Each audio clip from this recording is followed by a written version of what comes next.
જય શ્રી કૃષ્ણ. એસએસસી ક્લાસીસના રાજપૂત આયુષના સૌ વિદ્યાર્થી મિત્રોને નમસ્કાર. મિત્રો, આ એક નાનકડો ઇન્ટ્રો વિડીયો છે જે લેક્ચર સ્ટાર્ટ થવા પહેલાં 2 મિનિટનો ચાલશે, એના પછી લેક્ચર સ્ટાર્ટ થશે, બરાબર. અને સૌથી પહેલાં મેં વાત કરી દેમ તો મારું નામ આયુષ રાજપૂત અને આપણા ક્લાસીસનું નામ છે એસએસીસી, જેનું ફૂલ ફોર્મ છે સ્ટુડન્ટ અચીવ કોમર્સ ક્લાસીસ, બરાબર. અહીંયા સાઇટ પર તમને મારો મોબાઈલ નંબર દેખાશે. જો તમને કોઈ પણ સબ્જેક્ટમાં ડાઉટ હોય 11, 12 કોમર્સ, બીકોમ, એમકોમ, બરાબર, તમે એના પર મેસેજ કરીને પૂછી શકે. પછી એની નીચે મારા યુટ્યુબનું ચેનલ દેખાશે અને એ યુટ્યુબના ચેનલ પર તમને 11, 12ના તો થોડાક ઓછા મળશે, પણ બીકોમ એમકોમના પૂરેપૂરા વિડીયો મળશે તમને. અને એની અંદર વિડીયોની અંદર કોમેન્ટ કરજો જો કંઈ બી નહીં ખબર પડે તો, બરાબર. આ બાજુ મારા ઉપર દેખાશે મારું પર્સનલ ઇન્સ્ટાગ્રામ અકાઉન્ટ હશે, એની નીચે આપણા ક્લાસીસનું ઇન્સ્ટાગ્રામ અકાઉન્ટ હશે અને એની નીચે એક ઇન્સ્ટાગ્રામનું અલગથી અકાઉન્ટ બનાવ્યું છે જેની અંદર 11, 12 પ્રથમ પરીક્ષા અને દ્વિતીય પરીક્ષાના તમને પેપર મળી જશે, બરાબર. અને એકદમ લાસ્ટમાં તમને દેખાશે ટેલિગ્રામનું ચેનલ છે. ટેલિગ્રામના ચેનલની અંદર 12th બોર્ડના અને બીકોમ એમકોમના યુનિવર્સિટીના બધા પેપર મૂકેલા છે, બરાબર. અને એ પેપર શોધવા માટે મારા એમકોમની અંદર સાથે ભણતી એક છોકરી હતી પ્રિયા, જેણે હેલ્પ કરી છે, તો એ બધું ક્રેડિટ એને જ જાય છે, બરાબર. અને સ્પેશિયલી વાત કરી દેમ તો આપણા ક્લાસના અત્યાર સુધી કોઈ પેઇડ કોર્સ એટલે કે જે તમે પૈસાથી ખરીદીને ભણી શકે તેવા કોઈ કોર્સ નથી. અને આપણા ટ્યુશન ક્લાસીસનું કોઈ અત્યાર સુધી એપ્લિકેશન નથી, બરાબર, જે ટૂંક સમયમાં ડેવલપ થશે, બરાબર. કંઈ બી ડાઉટ હોય એની ટાઈમ તમે પૂછી શકે. અને આ જેટલી વસ્તુ દેખાય એ બધી વસ્તુ હું હેન્ડલ એકલો જ કરું છું, એટલે કદાચ શક્યતા એવી કે તમારા મેસેજના રિપ્લાય આપવામાં કે કોમેન્ટના રિપ્લાય આપવામાં થોડો ટાઈમ લાગી જાય, તો થોડુંક વેઇટ કરજો અને આપણે વિડીયો સ્ટાર્ટ કરીએ, બરાબર. Thank you. ચાલો,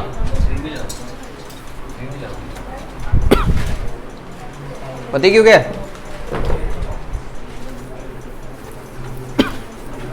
પછી આપણે હવે કન્ટિન્યુ કાથી બાકી છે?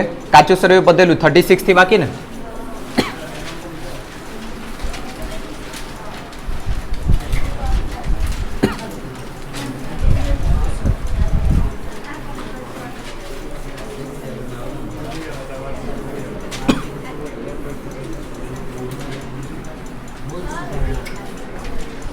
બાકી છે?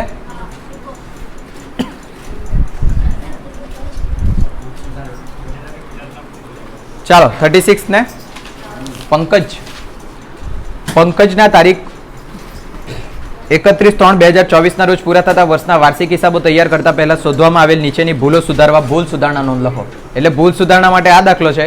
પેલો આગળ એક દાખલો હતો ખબર, ખાસ આમનોંધની જગ્યાએ ભૂલ સુધારણા પૂછી લીધેલું, તો આ ખાસ આમનોંધ જ પૂછા છે, પણ સરખા પેપર કાર્ડ હે તો. ચાલો એ કરણ જો ભૂલ સુધારણા નોંધ લખવાની, એટલે તમારે આમનોંધનો નમૂનો બનાવવાનો. હેડિંગ આપો, શ્રી પંકજના ચોપડે ભૂલ સુધારણા નોંધ. શ્રી પંકજના ચોપડે ભૂલ સુધારણા નોંધ. આપણે જ્યારે બી ભૂલ સુધારણા લખીએ ત્યારે મગજમાં વિચારવા માટે આપણે શું લખવાનું? સાચું અને ખોટું, એ બંને કમ્પેર કરીને પછી જ ભૂલ સુધારવાની. જે લોકોને ડાયરેક્ટ આવડે તે લોકો ડાયરેક્ટ કરી શકે, પણ આટલા બધામાંથી ખાલી એક જ છે જે ડાયરેક્ટ કરી શકે, હા ને? ચાલો, બરાબર કે નહીં? મેં મારું નામ નહીં લીધું છે. નંબર 1, દુકાન ભાડાના ₹5000 દુકાન માલિક વિશાલને ચૂકવેલ જે તેમના અંગત ખાતે ઉધારેલ છે. તો દુકાન ભાડા ખાતે ઉધાર તે વિશાલ ખાતે મેં સાબિત કર્યું, હા ને?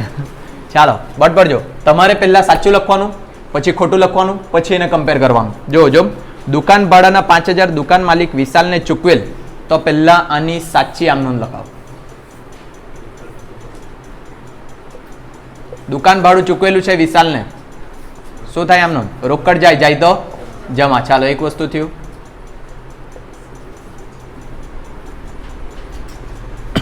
હવે બીજા કયા કયા ખાતા દેખાય? એક દુકાન ભાડુંનું ખાતું દેખાય અને બીજું કોનું ખાતું દેખાય? વિશાલનું ખાતું. તમને શું કીધેલું? જ્યારે ખર્ચ અને વ્યક્તિ બંને એક જ વખતમાં હોય તો આપણે કયો લખવાનો? ખર્ચ. બે વસ્તુ માટે તમને યાદ રખાલું. આ જે અત્યારે વાત કરતો છે ને, તે પેલી ક્લિપ છે, મેં તમને કીધેલું ને, લાઈનમાં વિડીયો બનાવેલા છે આમનોંધવાળા, તેમાં બધી આ વસ્તુ બેઝિક સમજાવેલી છે. તમે સ્ટાર્ટિંગમાં આવેલા ને ત્યારે એટલું ફોકસ નહીં હતું, અત્યારે બધું ખબર પડે કે બહુ જરૂરી છે, અને એટલે જોવાના તો પાછા જોઈ લેજો, બધું આવડી જાય પાછું. જોજો પાછું. ખર્ચ અને વ્યક્તિ બંને એક જ વ્યવહારની અંદર હોય તો આપણે કોનું ખાતું નોંધવાનું? ખર્ચનું. પછી આવું બી એક કીધેલું, માલ ને મિલકત બંને એક જ ખાતામાં હોય તો આપણે કયું નોંધવાનું? મિલકત. આ બે વસ્તુ યાદ રાખવા કીધેલી હતી તમને. તો અહીંયા દુકાન ભાડું ને વિશાલ બે છે. આપણે કોને લખવાનું? દુકાન ભાડું એટલે કે ખર્ચ. ખર્ચ ખાતે ઉધાર. દુકાન ભાડા ખાતે ઉધાર. કેટલા રૂપિયા? 5000. અહીંયા બી 5000. હવે જો એ લોકોએ ખોટું શું કર્યું છે? ખોટું શું કર્યું? કોના ખાતે નોંધી દીધું? વિશાલ ખાતે. જેમ આપણે અહીંયા કન્ફ્યુઝ થયા ને તેમ એણે દુકાન ભાડાની જગ્યાએ શું લખી દીધું? વિશાલ. તો અહીંયા એણે એવું કર્યું, વિશાલ ખાતે ઉધાર. કેટલા રૂપિયા? 5000. પણ રોકડ જાય તો જમા જ કરેલું હશે કે નહીં? કેટલા? 5000. એના માટે કંઈ સ્પષ્ટતા કરેલી નથી. તો સાચું ને ખોટું લખી દે તો બંનેમાં જે કોમન હોય તે પહેલાં શું કરી દેવાનું? દૂર. એનાથી તમને કંઈ લાગે વળગે નહીં. હવે મારે સાચું લખવાનું છે અને ખોટાને ઉલટાવવાનું છે. જેવું કે મેં શરૂઆતમાં જ કીધું, દુકાન ભાડા ખાતે ઉધાર તે વિશાલ ખાતે. હને કેવી રીતના ખબર પડી? ડાયરેક્ટ શીખવાના. જો એ લોકોએ લાસ્ટમાં શું કીધું છે? દુકાન ભાડાના રૂપિયા 5000 દુકાન માલિક વિશાલને ચૂકવેલ, જે તેના અંગત ખાતે ઉધારેલ છે. અંગત ખાતે એટલે વિશાલ, એના ખાતે ઉધારેલ છે, જે ખોટું છે. તો મેં તરત એને શું કરી દીધું? જમા. એટલે તે વિશાલ ખાતે મને પહેલા ખબર પડી. અને બીજું એક જ તો ખાતું દેખાતું છે, દુકાન ભાડું. એટલે દુકાન ભાડા ખાતે ઉધાર. આવી રીતના મેં શોર્ટકટ કર્યું, પણ તમારે આ જ કરવાનું. બરાબર? ચાલો, એટલે આમનો શું થવાની? સાચું લખવું એટલે દુકાન ભાડા ખાતે ઉધાર, અને ખોટાને ઉલટાવું તો ઉધારનું શું થઈ જાય? જમા. તે વિશાલ ખાતે. લખી લો પહેલી આમનો. દુકાન ભાડા ખાતે ઉધાર. દુકાન ભાડા ખાતે ઉધાર તે વિશાલ ખાતે. દુકાન ભાડા ખાતે ઉધાર તે વિશાલ ખાતે. કેટલા રૂપિયા? 5000. બાબત જે બી સાથે જ લખી દો. દુકાન ભાડાના વિશાલ ખાતે નોંધ્યા તેની ભૂલ સુધારણાનો. દુકાન ભાડાના વિશાલ ખાતે નોંધ્યા તેની ભૂલ સુધારણા નોંધ.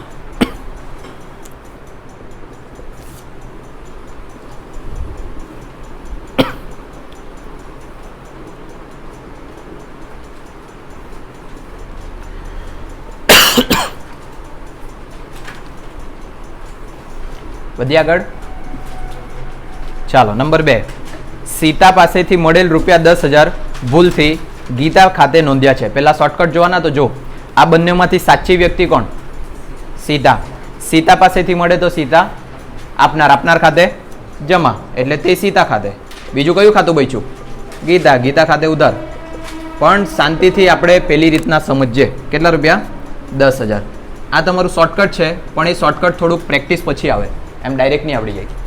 જો સીતા પાસેથી મળ્યા 10000. જો સીતા પાસેથી પૈસા મળે તો ધંધામાં રોકડ આવે તો ઉધાર, એટલે રોકડ ખાતે ઉધાર, અને સીતા બને આપનાર. આપનાર ખાતે જમા. પહેલી આમનો ખબર પડે સાચી બધાને? હા કે ના? કેટલા રૂપિયા? 10000. હવે લોકોથી ભૂલ શું થઈ? સીતાની જગ્યાએ એ લોકોએ શું લખી દીધેલું છે?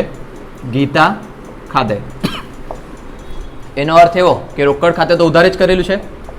રોકડ ખાતે ઉધાર તે ગીતા ખાતે એ લોકોએ ભૂલ કરી. 10000. જેમાંથી આ રોકડ કોમન કેન્સલ થઈ ગયું. તો હવે ભૂલ સુધારવી હોય તો મારે સાચું લખવાનું. સાચું લખે એટલે તે સીતા ખાતે, અને ખોટાને ઉલટાવાનું તો જમાનું શું થઈ જાય? ઉધાર. એટલે ગીતા ખાતે ઉધાર. બરાબર? લખી લો. ગીતા ખાતે ઉધાર તે સીતા ખાતે 10000.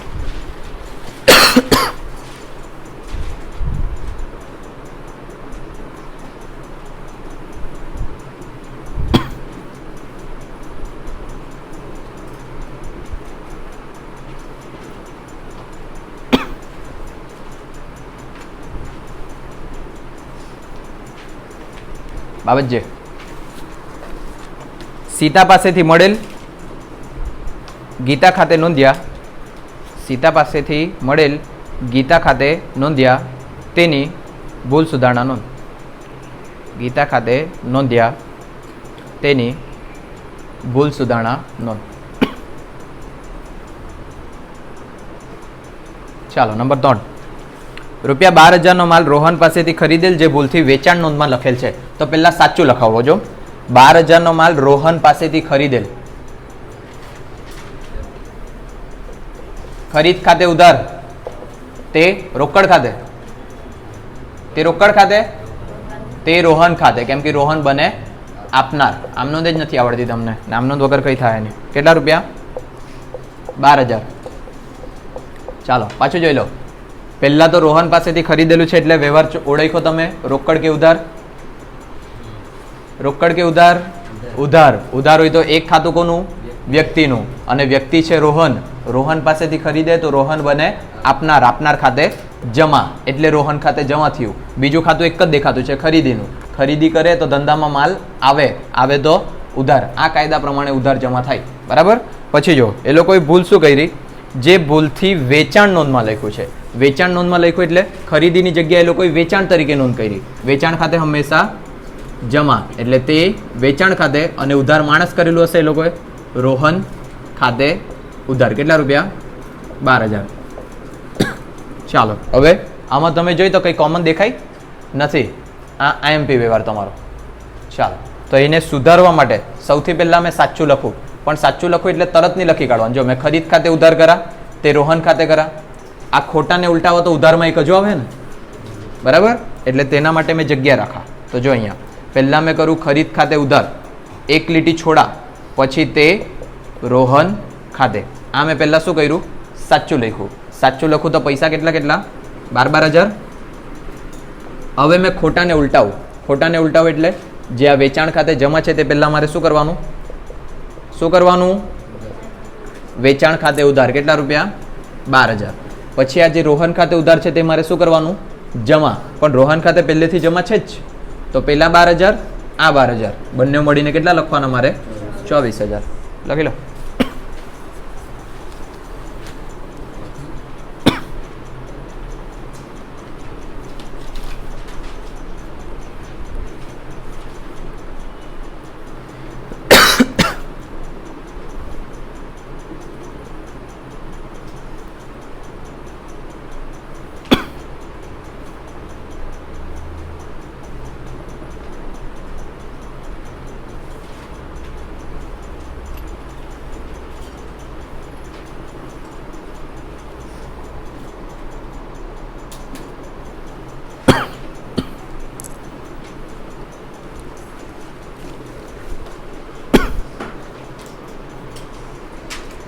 બાબત છે ખરીદીની નોંધ. ખરીદીની નોંધ વેચાણ તરીકે કરી. ખરીદીની નોંધ વેચાણ તરીકે કરી તેની ભૂલ સુધારણા નોંધ. તેની ભૂલ સુધારણા નોંધ. લાસ્ટ બેંકે બેંક વ્યાજના રૂપિયા 200 પાસબુકમાં જમા કરેલ જે રોકડ મેળમાં વ્યય બાજુ નોંધ્યા છે. ચાલો બોર્ડ પર જો રોકડ મેળ અને અહીંયા મેં લખું પાસબુક. બેંકે બેંક વ્યાજના પાસબુકમાં શું કર્યા? જમા. દેખાય? જો પાસબુકમાં જમા કર્યા તો આપણે રોકડ મેળમાં કઈ બાજુ લખીએ? ઉધાર બાજુ. અને રોકડ મેળની ઉધાર બાજુ શું લખાય? બધી આવક. એટલે બેંક વ્યાજ આપણને શું થયું છે? મળ્યું છે. આપણે હવે જો મને બેંક વ્યાજ મળે તો ધંધામાં પૈસા આવે. આવે તો ઉધાર પણ ખાતામાં આવશે.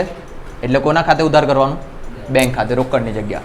અને બેંક વ્યાજ મળ્યું છે એટલે તમારા ધંધા માટે બેંક વ્યાજ શું બને? આવક. આવક ખાતે જમા. એટલે તે બેંક વ્યાજ ખાતે. કેટલા રૂપિયા? તમે તો એવું નહીં બોલે. 200 રૂપિયા. બરાબર. હવે ભૂલ શું થઈ તે જોઈએ. આપણે સાચું તો લખી દીધું. પાસબુકમાં જમા કરેલ છે જે રોકડ મેળમાં વ્યય બાજુ નોંધેલા. વ્યય એટલે જમા બાજુ એટલે કે જાવક બાજુ. એટલે તમે એને ખર્ચ તરીકે નોંધ્યું છે.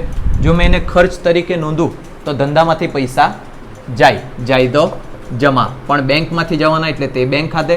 અને ખર્ચ તરીકે નોંધ્યું એટલે બેંક વ્યાજમાં એ ધંધા માટે શું નક્કી કરી દીધું? ખર્ચ. ને ખર્ચ ખાતે ઉધાર.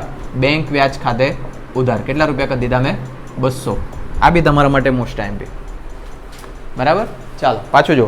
પહેલાં હજુ બાકી શાંતિ જોયા કરો ને. પહેલાં સૌથી પહેલાં તો તમે પાસબુકમાં બેંક વ્યાજના જમા થયા તો રોકડ મેળમાં શું થવા જોઈએ? ઉધાર. આટલું ભાન પડવા જોઈએ. એના પછી જો રોકડ મેળની ઉધાર બાજુ લખાય તો એ શું કહેવાય તમારા માટે? આવક. તે ખબર પડવા જોઈએ. તો આપણે પહેલાં એને આવક તરીકેની નોંધ કરી. પૈસા આવે. આવે તો ઉધાર. બેંક વ્યાજ આવક. આવક ખાતે જમા. આમ નોંધ થઈ. પણ એ લોકોએ ભૂલમાં વ્યય બાજુ નોંધ્યું. વ્યય બાજુ એટલે કોના તરીકે નોંધ્યું? એ લોકોએ ખર્ચ તરીકે. ખર્ચ તરીકે પૈસા જાય. જાય તો જમા. ને બેંક વ્યાજ ખર્ચ. ખર્ચ ખાતે ઉધાર. હવે આ ભૂલની અંદર કોમન તો કંઈ દેખાતું નથી, એટલે એની જો મારે ભૂલ સુધારવી હોય તો સૌથી પહેલાં મેં સાચું લખું એટલે બેંક ખાતે ઉધાર તે બેંક વ્યાજ ખાતે કેટલા રૂપિયા 200 બરાબર. પણ હવે અહીંયા જો ખોટાને ઉલટાવું તો બેંક વ્યાજ ખાતે જે ઉધાર છે તે મારે શું કરવા પડે જમા. તો અહીંયા એક વખત બેંક વ્યાજ ખાતે જમા પહેલેથી જ છે, તો આ 200 અને આ 200 ટોટલ કેટલા થઈ જશે 400. સેમ અહીંયા બી બેંક ખાતે અહીંયા જમા છે, ખોટાને ઉલટાવવા માટે એને શું કરા ઉધાર. તો બેંક ખાતે ઉધાર તો અહીંયા પહેલાંથી જ છે, તો એક આના 200 અને બીજા આના 200 એમ કરીને કેટલા 400. આ તમારી આમનું છેલ્લી બે મોસ્ટ આઈએમપી, બાકીની બે ઇઝી છે. ઇઝી થાય એટલે આઈએમપી નથી એવું નહીં.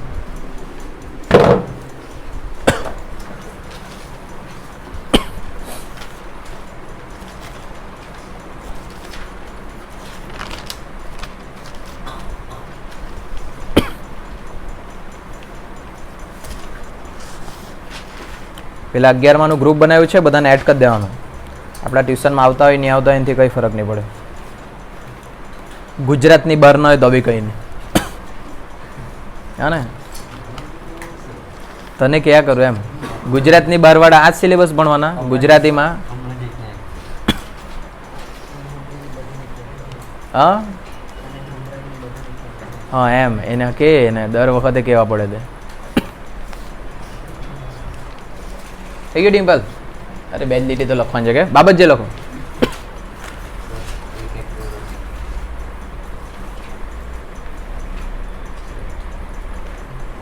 આવક ભૂલથી ખર્ચ તરીકે નોંધી. આવક ભૂલથી ખર્ચ તરીકે નોંધી તેની ભૂલ સુધારણા નોંધ. ગુડ.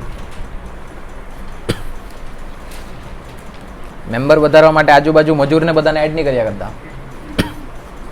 ચાલો વધીએ આગળ.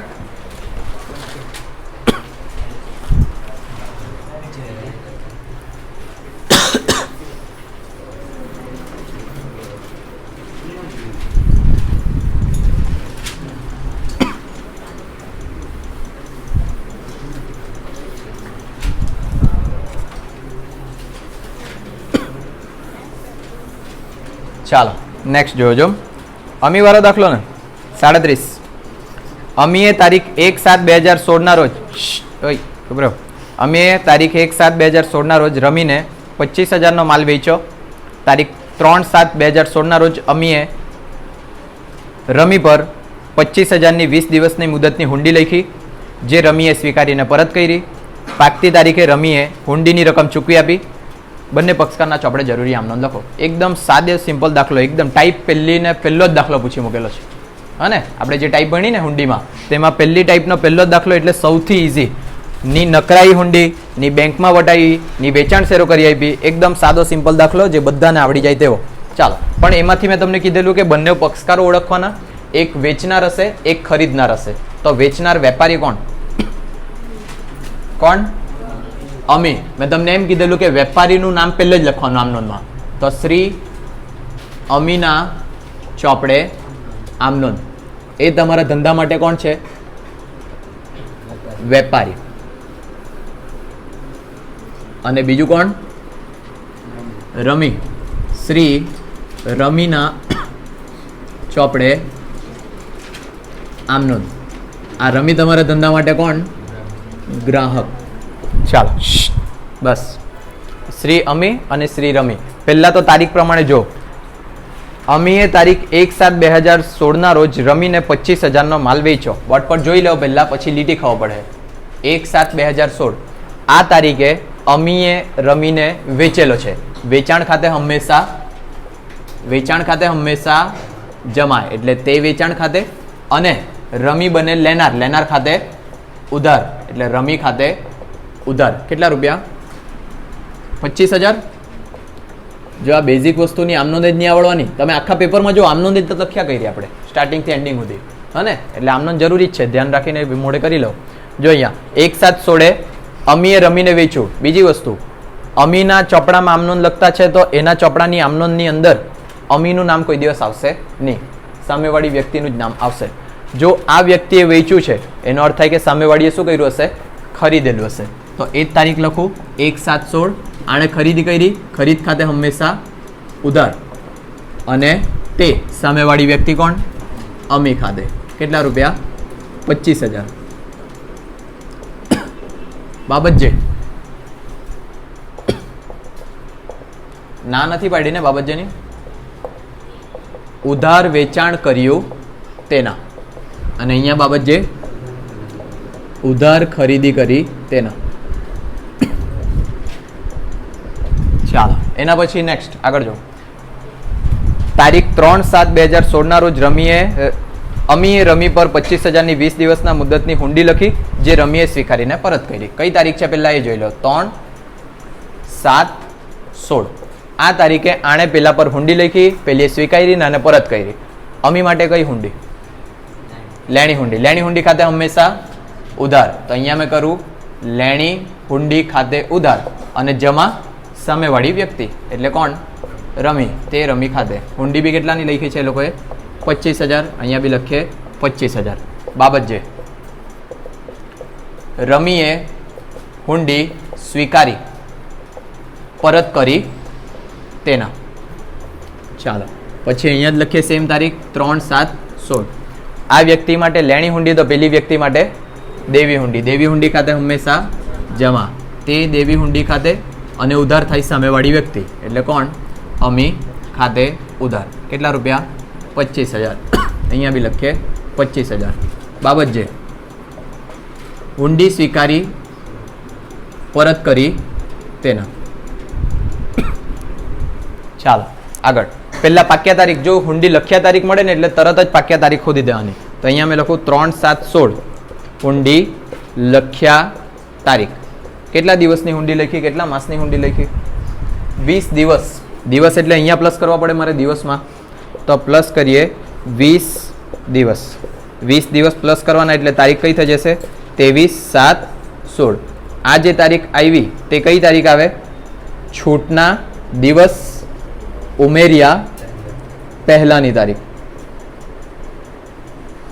પછી એમાં પ્લસ કરીએ છૂટના દિવસ. કેટલા હોય છૂટના દિવસ? 3 પ્લસ 3 દિવસ શેના? છૂટના. એટલે કેટલા થઈ જશે? 26/7/16. આ મારી કઈ તારીખ? પાક્યા તારીખ. હવે એ લોકોએ આગળ એમ કીધેલું છે, જે રમીએ સ્વીકારીને પરત કરીને પછી જો પાકતી તારીખે રમીએ હુંડીની રકમ ચૂકવી આપી. પાકતી તારીખ એટલે કઈ? 26/7/16. આ તારીખે રમીએ પૈસા ચૂકવી દીધા, તો અમીને પૈસા મળે. પૈસા મળે એટલે ધંધામાં રોકડ આવે. આવે તો ઉધાર. પણ તમારે આવું કરવાનું, રોકડ / બેંક ખાતે ઉધાર. આને પૈસા મળ્યા, અને આ જે લેણી હુંડીનું ખાતું તમે ઊભું કર્યું છે તે ખાતું શું કરી દેવાનું? ક્લોઝ. એટલે તે લેણી હુંડી ખાતે. બાબત જે હુંડીના નાણાં મળ્યા તેના. અને પેલી બાજુ 26/7/16 આને પૈસા મળ્યા, તો આને શું કર્યું? ચૂકવ્યા. ચૂકવે તો પૈસા જાય તો જમા. તે રોકડ / બેંક ખાતે. અને આ જે દેવી હુંડીનું ખાતું ઊભું કર્યું છે તે મારે ક્લોઝ કરવાનું. અહીંયા જમા છે તો અહીંયા શું કરી દેવાનું? ઉધાર. દેવી હુંડી ખાતે ઉધાર. કેટલા રૂપિયા? 25,000. 25,000. બાબત જે હુંડીના નાણાં ચૂકવ્યા તેના. અહીંયા પૈસા લખવાના બાકી છે 25,000 ને 25,000 છે. હેલું એકદમ. પણ એ તો જ્યારે મેં ગણું ત્યારે રકમ તો આપણે લખેલી જ છે પહેલેથી જ. હજુ ઘણા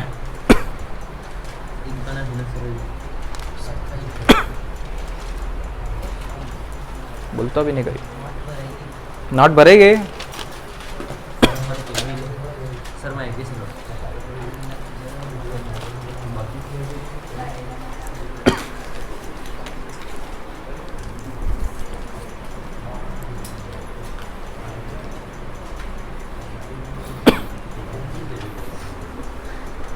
ચાલે ચાલો પેલો કાલે ગણ લક્કડ.